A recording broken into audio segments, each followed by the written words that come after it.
नमस्कार दोस्तों, स्वागत है आपका लर्निफाई के यूट्यूब चैनल में। यह है अपनी वर्ल्ड ज्योग्राफी की सीरीज, जिसमें आज हम देखने वाले हैं भू आकृतियाँ और उनके विकास के संदर्भ में पवन के द्वारा कौन कौन सी भू आकृतियाँ बनाई जाती है उनके बारे में। इससे पिछले वाला जो लेक्चर था उसमें हमने समुद्री तरंग के द्वारा कौन कौन सी भू आकृतियों का निर्माण किया जाता है वो हमने देख लिया है। जैसे उसमें हमने देखा था समुद्री कंदरें, स्टैग हमने देखा था उसमें। फिर हमने देखा था कि स्पिट क्या होता है, जो अवरोधिकाएँ जो होती है, रोधिकाएँ वो क्या होती है। फिर हमने लेगून के बारे में उसमें जाना था, ठीक है।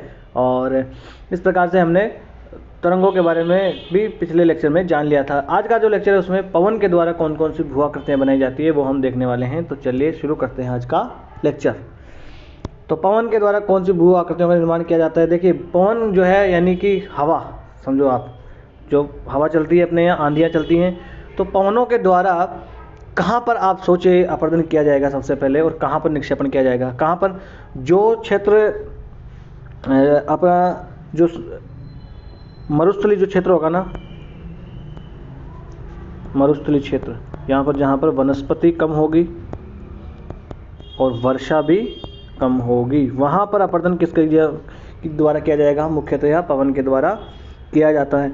अब क्या होता है, देखिए इस प्रकार से भंवर वगैरह बनते हैं वहाँ पर पवनों के द्वारा। ये इस चित्र में आप देख सकते हैं। तो इस प्रकार से जो है पवनें जो है मिट्टी को एक जगह से अपर्दित करके दूसरी जगह पर ले जाती है। तो इस प्रकार से पवनों के द्वारा वहाँ पर अपर्दन किया जाता है। देखिए, अब इसमें पवनों के द्वारा तो अपर्दन किया ही जाता है, साथ ही साथ वहाँ पर जो बारिश होती है, तो मरुस्थलों में बारिश होती है, एकदम से बारिश होती है, जिसे टोरेंशियल रेन या मूसलाधार वर्षा भी कहा जाता है। मूसलाधार वर्षा आपने सुना होगा ना, एक साथ बहुत सारी वर्षा हो गया, तो मूसलाधार वर्षा की वजह से भी वहाँ पर अपर्दन होता है। पवनों के द्वारा क्या होता है कि ऊपर से जो मृदा है वहाँ की मिट्टी उसको उड़ा लिया जाता है और दूसरी जगह पर जाकर निक्षेपित कर दिया जाता है। और जो टोरेंशियल रेन होती है उसके द्वारा देखिए शीट जो वॉश होती है वहाँ पर, शीट वॉश का मतलब आप समझ रहे हैं। आपने कभी खेत में देखा होगा कि जब बारिश भर जाती है, बारिश आती है और पानी आपके खेत में भर जाता है बहुत जगह, और जब वो एक जगह से कहीं से निकलता है उसके बाद देखिए आपके खेत की ऊपर की परत जो है ना, एक पूरी वो गायब हो जाती है। ऊपर की जो मृदा की जो परत होती है वो वही होती है शीट वॉश या वृष्टि धोवन उसे कहा जाता है। वृष्टि धोवन मतलब बारिश ने उसको धो दिया ऊपर से, तो जो मिनरल है वो सारे चले जाते हैं। इस प्रकार से देखिए इस चित्र में भी आप देख सकते हैं ऐसा होता है, ठीक है। यहाँ पर एक चीज़ आपको जानने वाली है, हाँ जी, ये हो गया। बालू घर्षण करती है। बालू घर्षण क्या करती है, बालू जो है वो घर्षण करती है, यानी कि पवनों के साथ जब बालू उठती है तो वो नीचे जो धरातल पर बालू है उसके साथ घर्षण पद्धति के द्वारा उसको भी अपने साथ लेके जाती है, और कोई चट्टानें वहाँ पर है तो उनके साथ भी ये घर्षण करती है और उसका अपर्दन इसके द्वारा किया जाता है, ठीक है। ये हमने यहाँ पर देख लिया। इस प्रकार से पवनें जो आगे बढ़ती है। अब देखें, हम देख लेते हैं अपर्दनात्मक स्थल रूप कौन से पवनों के द्वारा बनते हैं। एक है पेडिमेंट और एक है पेडिप्लेन। तो मैं आपको यहीं से समझा देता हूँ, किताब में तो आप पढ़ ही लीजिएगा। होता क्या है कि जो पर्वत होते हैं, पर्वतों के ढाल पर, यानी उन गिरिपाद का मतलब क्या होता है, उसके पर्वत का जो ढाल है एकदम नीचे वाला क्षेत्र जहाँ से वो जुड़ा होता है ज़मीन से, यानी उसके पैर जो होते हैं उसे कहते हैं गिरिपाद। तो वहाँ पर क्या होता है कि एक कम ढलान वाला है ना, एक कम ढलान वाला जो है एक क्षेत्र का निर्माण वहाँ पर हो जाता है, क्योंकि जो पर्वत है उसका अपर्दन कर लिया जाता है और वो पवनों के द्वारा वो नीचे लाके जमा कर दिया जाता है। तो वहाँ पर वो चट्टानी सा एक क्षेत्र होता है जिस पर मंद ढाल होता है, और वो मलबा भी वहाँ पर हो सकता है, मलबा नहीं भी हो सकता है। तो जो मंद ढाल वाला चट्टानी तल हो जाता है उसे ही हम क्या कह देते हैं, पेडिमेंट। इस प्रकार से देखिए ये है, ये पर्वत है और इसका ये मंद ढाल वाला क्षेत्र है, ये वाला, ये क्या है, पेडिमेंट है। अब पेडिप्लेन का मैं आपको मतलब समझा देता हूँ। देखिए होता क्या है, इस प्रकार से मान लो कि ये पर्वत श्रृंखलाएं जो है वो बनी हुई है कहाँ पर, मरुस्थलों में भी पर्वत को बने ही होते हैं ना। यहाँ पर अब अपर्दन किसके द्वारा होगा, अपर्दन होगा किसके द्वारा, पवनों के द्वारा। अब पवनें यहाँ से चल रही हैं, ठीक है, इस प्रकार से पवनें वहाँ से चल रही है, और यहाँ पर ही अगर ये जम जाए आके घाटी में, एक मंद ढाल वाला ये बन जाए क्षेत्र, तो ये तो पेडिमेंट हो गया। अब समय के साथ क्या होता है कि ये पवनें घर्षण कर करके पूरा जो ये क्षेत्र है, जो ये पर्वत आपको दिख रहा है, उस पर्वत को एक समय इस प्रकार से आएगा कालांतर में, ये पूरा पवन जो है, ये जो आपको दिख रहा होगा, ये जो पर्वत आपको दिख रहा होगा इस प्रकार से मैदान के रूप में ही निर्मित ये रह जाता है। तो ये जो मैदान, ये फिर पर्वतों के काल में जो एक समय में यहाँ पर जो पर्वत हुआ करते थे, मान लीजिए इस प्रकार से ये पर्वत यहाँ पर हुआ करते थे, है ना, ये पर्वत एक समय में यहाँ पर हुआ करते थे। अब इन पर्वतों के जगह पर क्या बच गया, सिर्फ ये प्लेन बच गया, तो यही है पेडी प्लेन, है ना, इसे कहते हैं पेडी प्लेन। और जो ये छोटे छोटे भाग जो है वो उभरे हुए रह जाते हैं यहाँ पर, जो किसी समय जो इसी पर्वत के भाग हुआ करते थे उसे क्या कहते हैं, इंसेलबर्ग, है ना, ये इंसेलबर्ग कहलाता है। ये भी आपको मैं यहीं समझा दे रहा हूँ। समझ में आया आपको बात। ये पर्वत यहाँ पर हुआ करता था, जो इस लाल से इंक से मैंने आपको दर्शाया, ये है पर्वत यहाँ पर हुआ करता था एक समय में। फिर पवनों के द्वारा इसका अपर्दन कर दिया जाता है, ये है पवनों के द्वारा इसका अपर्दन कर दिया जाता है, और ये पर्वत जो है यहाँ पर इस प्रकार से ही रह जाते हैं, प्लेन के तौर पर ही रह जाते हैं, वो पेडी प्लेन कहलाते हैं। और जो कुछ छोटे छोटे भाग जो है ऊपर निकले हुए रह जाते हैं वो इंसेलबर्ग कहलाते हैं, है ना। देखिए यही यहाँ पर लिखा हुआ है, यही आपको यहाँ पर पढ़ना है। कटाव के कारण मंद ढाल तथा मुक्त पार्श्व पीछे हटने लगता है। अपर्दन की इस पद्धति को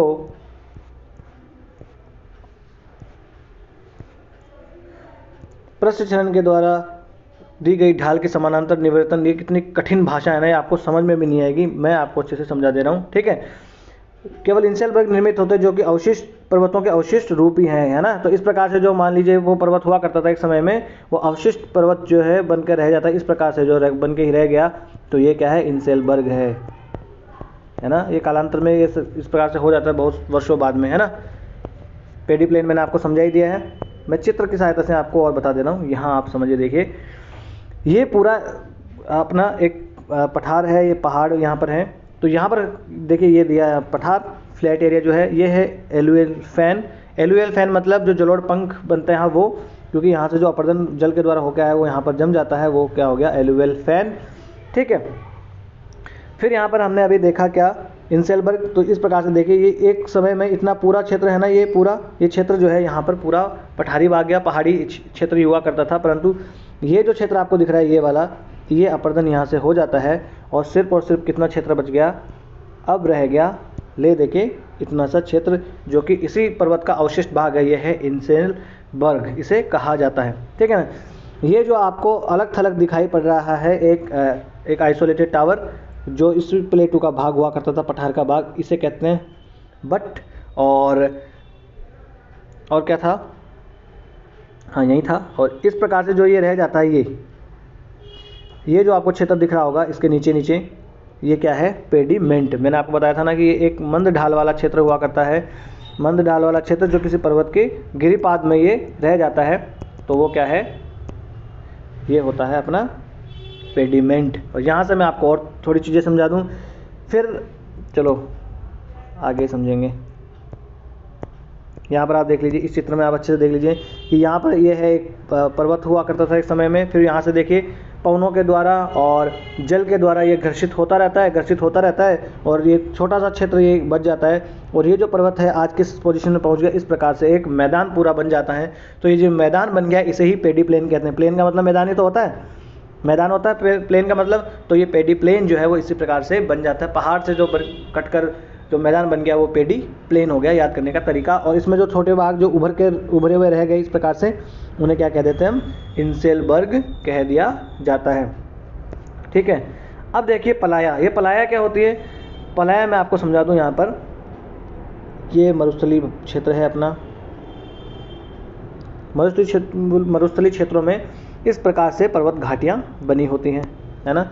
ये पर्वत हैं, ये पहाड़ियाँ हैं, ये पर्वत नहीं है, ये पहाड़ियाँ हैं, है ना, ये भी पहाड़ियाँ ही हैं।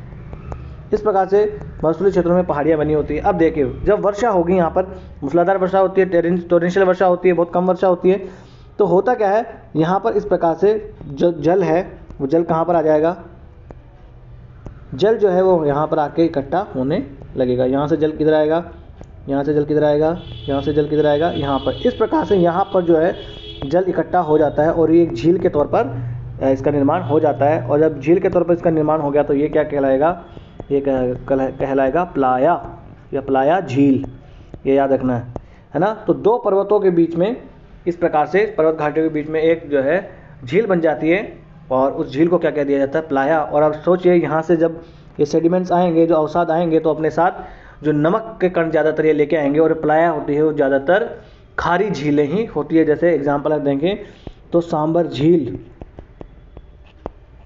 राजस्थान में है ना, ये एक प्लाया का ही उदाहरण है। और जैसे डीडवाना है ना, ये सब किसके उदाहरण हैं, ये सब प्लाया के उदाहरण हैं और एक खारी झीलें हुआ करती हैं। यूपीएससी ने एग्जाम में पूछ लिया था कि सांबर झील, डीडवाना और एक दो ऐसी झीलों का नाम दे दिया था कि ये झीलें मतलब ये क्या है, पहचानिए। तो ये कोई ग्लेशियर है, ये कोई झीलें हैं, ये कोई पर्वत है, ये क्या है, तो ये क्या है, ये झीलें हैं और ये प्लाया हैं, है ना, प्लाया झीलें हैं ये। इस प्रकार से मैंने आपको प्लाया झीलें क्या होती है बता दिया। यही प्लाया झीलें यहाँ पर लिखी हुई है, ये आप आराम से पढ़ लीजिएगा। और इन्हें क्या कहते हैं, क्षारीय क्षेत्र ये कहलाता है, या कल्लर भूमि। तो ये भी पूछा जा सकता है कि कल्लर भूमि का अर्थ क्या है, ये कल्लर भूमि क्या होती है। कल्लर भूमि मतलब जो नमकीन क्षेत्र जो होता है, जो खारा क्षेत्र जो बन जाती है झीलें वो होती हैं। फिर कालांतर में क्या होगा, ये झीलें अवसादों के द्वारा भर जाएगी और दलदली क्षेत्र का निर्माण हो जाएगा। और थोड़े दिनों में, फिर कालांतर में, थोड़े समय में, थोड़े वर्षों के बाद में क्या होगा, वो झीलें पूरी तरीके से अवसादों से भर जाएगी, तलछटों से भर जाएगी और वो मैदान का ही रूप ले लेती है। इस प्रकार से, है ना, समझ रहे हैं आप बात। इस चित्र की सहायता से हमने समझ लिया। अब मैं आपको एक और चित्र दिखा देता हूँ, उसमें भी समझा देता हूँ। ये देखिए, इस प्रकार से यहाँ से जो है वो वर्षा का पानी इधर आया है, यहाँ से वर्षा का पानी इस तरफ आता है और यहाँ पर इकट्ठा हो जाता है और ये हो जाती है प्लाया झील का निर्माण यहाँ पर हो जाता है। अब देखिए प्लाया से फ़ायदा क्या होता है, इसमें क्या होता है कि जो पौधे हो गए और इनकी सहायता से क्या होता है कि जो ग्राउंड वाटर होता है अपना भौम जल, उसका रिचार्ज इनकी वजह से होता है। और ये इन झीलों की वजह से ही पूरे रेगिस्तान में ये एक इस प्रकार के क्षेत्र का निर्माण करता है जहाँ पर कुछ वनस्पति वगैरह भी पाई जाती है और कुछ पीने का जल भी वहाँ पर मिलता है, इसलिए इसे ओएसिस कहते हैं। यानी ओएसिस इन्हें कहा जाता है। ये ओएसिस शब्द भी आपको याद रखना है कि ओएसिस क्या होता है ना। चलिए आगे चलते हैं। चित्र की सहायता से मैं आपको एक बार और बता दूं, ओएसिस मैंने यहाँ बताया था आपको। देखिए यहाँ देखिए आप, ये है प्लाया झील जिसे सॉल्ट पैन भी कहा जाता है। देखिए यहाँ से जो है वो जल यहाँ पर आके इकट्ठा हो जाता है इन घाटियों से इधर से, और यहाँ पर आके जल इकट्ठा हो गया तो ये हो गया प्लाया और ये खारी झील होती है ना, ये आपको याद रखना। फिर ये देखिए ओएसिस, ये ओएसिस क्या होता है, पूरे जो मरुस्थलीय क्षेत्र में कोई एक ऐसा क्षेत्र जहाँ पर जल पाया जाता हो, जहाँ पर वनस्पतियाँ पाई जाती हो, तो वो होता है ओएसिस, है ना, स्वर्ग के समान। ठीक है, चलिए आगे। अब देखिए और इसके वजह से कौन कौन सी, यानी जो पवने हैं, पवनों के द्वारा कौन कौन से स्थलाकृतियों का निर्माण होता है। तो एक है डिफ्लेशन होलो, एक होती है गुहा। तो ये मैं आपको बता दूं कि जब पवने चलती है, मान लीजिए कि ये पवने चल रही है इस दिशा से इस दिशा में, ये पवने चल रही हैं। अब क्या होता है कि यहाँ पर मान लीजिए ये है मरुस्थलीय क्षेत्र पूरा, यहाँ पर बालू टिब्बा पूरा बना हुआ है। अब जब पवने इधर से इधर चलती है तो यहाँ पर ये अपना कटाव करती है, कुछ एक ऐसा क्षेत्र बना देती है जहाँ पर बहुत ज़्यादा कटाव हो जाता है, क्योंकि वहाँ की मृदा जो है एक तो नरम हो सकती है, वहाँ की चट्टानें जो है वो नरम हो सकती हैं। इस प्रकार से वहाँ पर एक गड्ढे की जैसे ये बना देती हैं, तो वो क्या हो जाता है, उसे कह देते हैं अपोहान गर्त, डिफ्लेशन होलो, या ब्लो आउट्स भी इसे कह दिया जाता है, इसे ब्लो आउट्स भी कह दिया जाता है। और इस प्रकार से अगर ये गड्ढे और ज़्यादा गहरे हो जाएं तो फिर ये गुफाओं का रूप ले लेते हैं, जिस प्रकार से इस चित्र में आपको दिखाया गया है। मैं आपको और एक चित्र दिखा देता हूँ। ये है, देखिए ये क्या है, गुफाएं हैं। ये किसकी वजह से बनी है, पवनों के अपर्दन से ही इन चट्टानों का अपर्दन हुआ, उसी की वजह से ये बनी हुई गुफाएं हैं। यहाँ पर मैं बता दूँ आपको, ये है ब्लोआउट्स, है ना। ब्लोआउट्स का मतलब क्या हो गया, पवने यहाँ पर चल रही है इस प्रकार से और यहाँ पर कटाव करेंगी, है ना। अगर आप गांव से संबंधित हैं, गांव से संबंध रखते हैं, तो आपने इस प्रकार से देखा ही होगा। अगर आप राजस्थान वाले किसी इलाके से संबंधित है या एमपी वाले इलाके से, जो चंबल की बीहड़ है वहाँ से संबंधित हैं, तो क्योंकि यहाँ पर वनस्पति वगैरह कम होते हैं, इसलिए यहाँ देखिए इस प्रकार से कटाव हो जाता है। और ये कटाव की वजह से यहाँ पर एक निर्माण हो गया एक क्षेत्र का, एक गड्ढे का, इसे कहते हैं ब्लो आउट, है ना। इस प्रकार से देखिए यहाँ पर दिखाया गया है। और ये ब्लो आउट ये आगे जाके गहरा और हो जाए तो यहाँ पर गुफा का निर्माण हो जाता है, जिस प्रकार से मैंने इस चित्र में आपको दिखाया है। ठीक है ना। अब होता है मशरूम टेबल तथा पीठिका शैलियाँ क्या होती है, ये मैं भी आपको बता देता हूँ। ये भी देखिए, जो पौन होती है उसके अपरदन के द्वारा ही इनका निर्माण होता है, मशरूम का भी निर्माण होता है। देखिए क्या होता है, पूरा का पूरा पहाड़ होता है और वहाँ पर देखिए ये पूरा का, मान लीजिए पूरा का पूरा पहाड़ है यहाँ पर। अब यहाँ से चल रही है पौने, इस प्रकार से पौने क्या करेंगी, अपरदन करेंगी, घर्षण करेंगी। इस वजह से क्या होगा कि इस पर्वत के ऊपर क्या होगा, इसका अपरदन होगा और इस पर्वत की जो नरम चट्टानें हैं, जो मुलायम चट्टानें हैं, मान लीजिए कि ये इसकी नरम चट्टानें हैं, ये वाली यहाँ वाली, तो ये नरम चट्टानें जो है इनका अपरदन हो जाएगा और जो सिर्फ कठोर चट्टानें हैं वही रह जाएगी। इस प्रकार से जो कठोर चट्टानें हैं वो इस प्रकार की आकृति का निर्माण कर लेती हैं, है ना। इसे ही कहते हैं छत्रक या मशरूम, है ना। यानी पूरा पर्वत जो था उसका तो अपरदन हो गया पौनों के द्वारा, परंतु ये जो चट्टानें अब रह गई हैं यहाँ पर खड़ी हुई इस प्रकार से, ये चट्टानें क्या है, ये थोड़ी जो कठोर चट्टानें थी वो रह गई है, तो वो एक मशरूम के रूप में खड़ी रह गई है, इसलिए इनको कह दिया जाता है छत्रक या मशरूम। अब जो टेबल पीठिका होती है वो किस प्रकार से होती है, टेबल पीठिका होगी वो भी इसी प्रकार से होती है, परंतु उनका ऊपर का जो क्षेत्र है ना वो थोड़ा टेबल के आकार का इस प्रकार से होता है, तो ये होते टेबल पीठिका। आपको इतना याद रखना है कि छत्रक, टेबल पीठिका ये किसके अपरदन से होती है, तो पवनों के अपरदन से इनका निर्माण होता है। वहाँ पर दे देगा हिमानी के अपरदन से, जल के अपरदन से, तो किसके अपरदन से, पवनों के अपरदन से इनका निर्माण होता है, ठीक है ना। ये मैं आपको ये चित्र दिखा दूँ, ये देखिए ये एक मशरूम है, यहाँ से आपको मशरूम के टाइप का आपको दिख रहा होगा। आप सोचेंगे सर ये तो कार्व करके बनाया होगा किसी इंसान ने, नहीं, ये पवनों ने ही अपरदन की सहायता से ये बनाया है ना। ये यहाँ पर आप देखिए ये टेबल पीठिका वगैरह हो गई, इनके आकार के आधार पर ये अलग अलग हो जाती है। कुछ और शब्द जो है आपके लिए मैं लाया हूँ, जैसे ज्वेंगजेन क्या होता है, यारडांग्स क्या होते हैं, रिंग कैंटर क्या होते हैं, ब्लाउट्स क्या होते हैं, इंसेलबर्ग क्या होता है, डेजर्ट पेवमेंट्स क्या होता है। इनका चित्र एक बार आप देख लीजिए और आपके दिमाग में रखिए कि हाँ ये वाला है, ये पवनों के इरोजन से बनता है, ठीक है ना। अब होता है कि अब अपरदन तो हो गया, अब निक्षेपण भी तो कहीं ना कहीं होगा, तो वो निक्षेपण जो है उसकी वजह से क्या, कौन कौन सी स्थलाकृतियों का निर्माण होता है। तो देखिए पौने जब चलती है तो अपने साथ में अपने घर्षण की वजह से नीचे वाले जो बालू कण होते हैं उनको भी अपने साथ में लेके चलती है।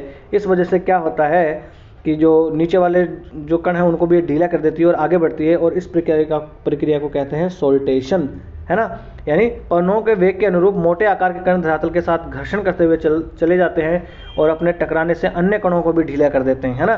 तो देखिए यहाँ पर चल रही है तो पौने, और ये अपने साथ जो ये मोटे वाले कण जो है इसके साथ जो कण लगे इनको भी ढीला कर देते हैं और आगे जाके निक्षेपित कर देते हैं।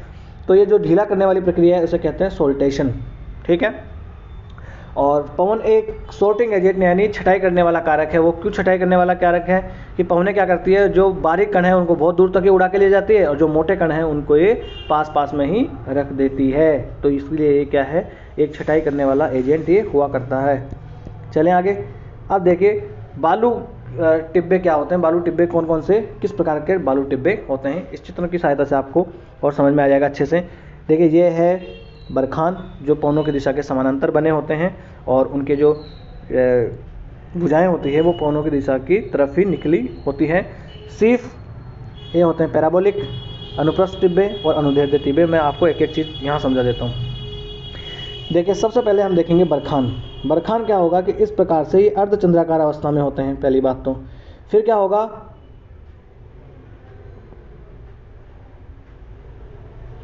अब पौनों की दिशा के समानांतर, पौनों की दिशा जिस दिशा में पौने बह रही है ना उस दिशा में इसकी भुजाएं जो है, ये जो भुजाएं हैं ये भुजाएं उसकी दिशा में निकली होगी, तो ये क्या हो गया, बरखान, ये हो गया बरखान, ठीक है। अब आगे बता देता हूँ। अब एक होता है वो भी अर्धचंद्राकार सी अवस्था में, वो भी किसी भी उसमें हो सकता है। अब देखिए ये क्या होता है,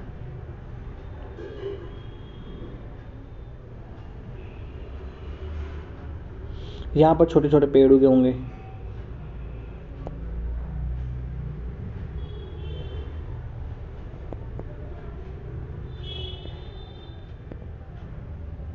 है ना, ये यहाँ पर पेड़ उगे हुए हैं। अब अगर इस प्रकार से पवनें हो रही है तो ये क्या हो जाएगा, तो ये बरखान हो जाएगा।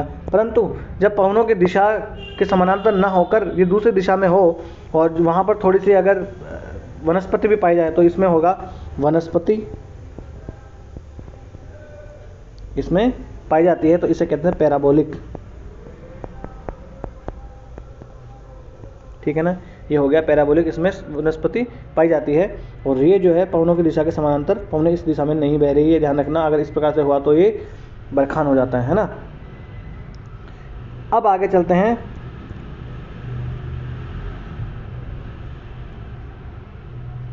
हाँ जी, इस प्रकार से पवनें इसमें चलती हैं। अब मैं आपको तो एक सीफ होता है, नया पेज लेके समझा देता हूँ। सीफ में क्या होता है कि एक तरफ की भुजा जो है वो ज़्यादा इनकी बड़ी हो जाती है और पवनों की दिशा इस प्रकार से चल रही है समानांतर, तो जो एक भुजा अगर आगे की तरफ ज़्यादा बढ़ गई तो वो हो गया सीफ, है ना। वो सेम जैसे हैं, बस अंतर आपको पहचानना आना चाहिए और उसमें कोई ज़्यादा नहीं है। हो सकता है चांसेस, देखिए पीसीएस वगैरह में तो ये पूछते हैं, आरएएस वगैरह का एग्जाम होता है उसमें तो ये पूछा ही जाता है। ठीक है, और फिर क्या आ जाता है, एक अनुदैर्ध्य टिब्बे होते हैं और एक अनुप्रस्थ टिब्बे होते हैं। तो अनुप्रस्थ तरंगे और अनुदैर्ध्य तरंगों में अगर आपको फ़र्क पता है तो आप ये समझ जाओगे। अनुप्रस्थ टिब्बे किस प्रकार से होंगे, वो इस प्रकार से बने होंगे। अगर पवनों की दिशा इस प्रकार से हैं तो पवनों की दिशा के ये समानांतर नहीं बने होंगे, उनके लंबवत ये बने होंगे, तो ये अनुप्रस्थ टिब्बे।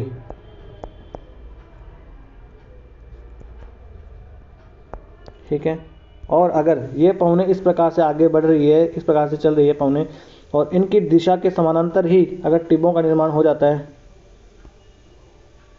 ना, इस प्रकार से ये टिब्बे, बालू का टिब्बे है ना, वो उनका निर्माण हो जाता है, तो ये क्या होंगे, अनुदैर्ध्य टिब्बे। अनुदैर्ध्य टिब्बे इन्हें कह दिया जाता है ना। इस प्रकार से ये टिब्बे होते हैं। बाकी तो देखे होने को तो और भी कुछ प्रकार के टिब्बे हो सकते हैं, जितना कि मैंने आपको यहाँ पर बता दिया है कि देखिए ये ब्लो आउट्स हैं, यहाँ पर ये बरखान बने हुए हैं। पवनों की दिशा के समानांतर इनकी, जिस दिशा में पवनें बह रही हैं उस दिशा में इनकी क्या निकली होती है, भुजाएं निकली होती है, तो बरखान है। और ये पैराबोलिक है कि पवनों की दिशा के विपरीत एक तो होता है इनमें, और साथ ही साथ इनमें वनस्पतियाँ पाई जाती है। तो वनस्पति पाई जाती है, ये वाला वर्ड याद रखना है ना। यहाँ पर देखिए डोम, तो डोम मतलब इस प्रकार से बना हुआ गुंबदाकार का, तो डोम आप समझ जाओगे। ये ट्रांसवर्स हैं, अनुप्रस्थ टिब्बे हैं, है ना। इस प्रकार से कोई एक स्टार टिब्बे भी हो सकते हैं, इस प्रकार से बने हुए जिनकी अनेक भुजाएं इस प्रकार से निकली होती है, तो वो स्टार टिब्बे भी हो सकते हैं। तो ये जो है इस प्रकार से टिब्बे कौन कौन से होते हैं ये हमने देख लिए हैं। बस थोड़ा सा आपके दिमाग में ये रहना चाहिए कि हाँ इस प्रकार के टिब्बे भी होते हैं। हाँ जी, तो फिर आज का लेक्चर हम यहीं समाप्त करते हैं। और इस लेक्चर की अगर आपको PDF चाहिए तो आप जाइए इस वाले चैनल पर, लर्निफाई अनलॉकिंग नॉलेज के नाम से टेलीग्राम पे अपना चैनल है, यहाँ से आप स्कैन कर सकते हैं। और अगर आपको वीडियो अच्छा लगा हो तो लाइक कीजिए और चैनल को सब्सक्राइब कर लीजिए।